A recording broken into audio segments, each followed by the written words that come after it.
Hi, my name is Lucinda Boertes. I am an associate at PPM Attorneys. I have been assisting companies for a number of years with the Protection of Personal Information Act compliance, or POPIA for short. Part of implementing an effective compliance program is training the organization. When we start with our compliance journey, we quickly pick up that there are a number of misconceptions or predetermined ideas that people have about the Act. This part series seeks to break down those misconceptions and really get an understanding of how the Act works. Myth number 1. Departments will say they do not use or process personal information. Therefore, compliance with the Act is not relevant to their operations. Unfortunately, this is generally not the case because of the very comprehensive definition of personal information in the Act. The Act defines personal information as information relating to an identifiable living natural person and, where applicable, an identifiable existing juristic person. The Act then goes on to provide a list of categories of personal information. The most interesting observation is that information relating to a private company, closed corporation, or even a trust will be protected under POPIA.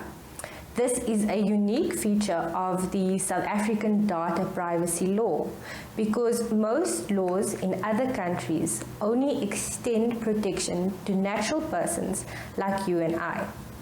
Practically, this means that if your organization is collecting or using information such as banking details, a tax number, or even the company registration number of a juristic entity, such as a supplier or a juristic client, that information will need to be treated in line with the conditions of POPIA.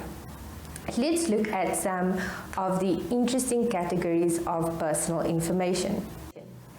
Personal information includes your biometric information. This could be your fingerprint or even your DNA.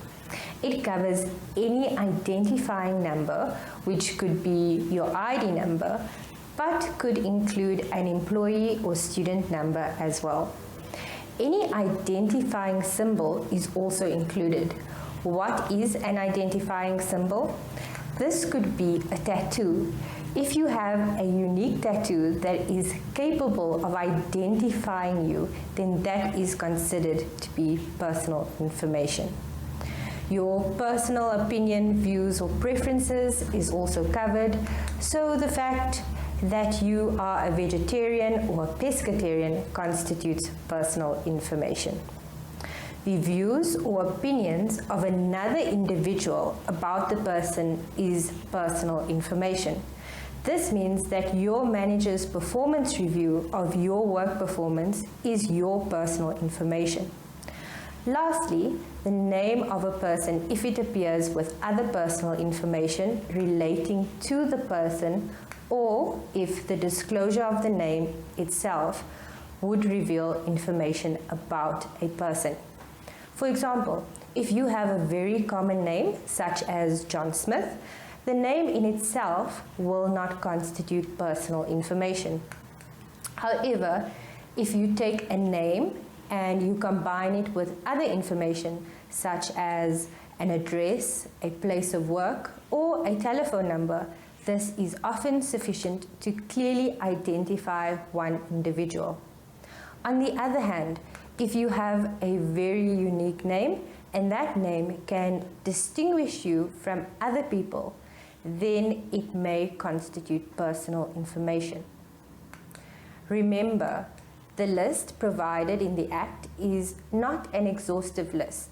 Any information that may be capable of identifying a particular person in a particular context could be considered as personal information.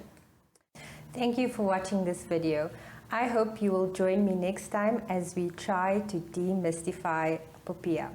If you would like more content on data privacy and protection, please visit our website at ppmattorneys.co.za. You can also catch us on any of our social media channels. Till we meet next time.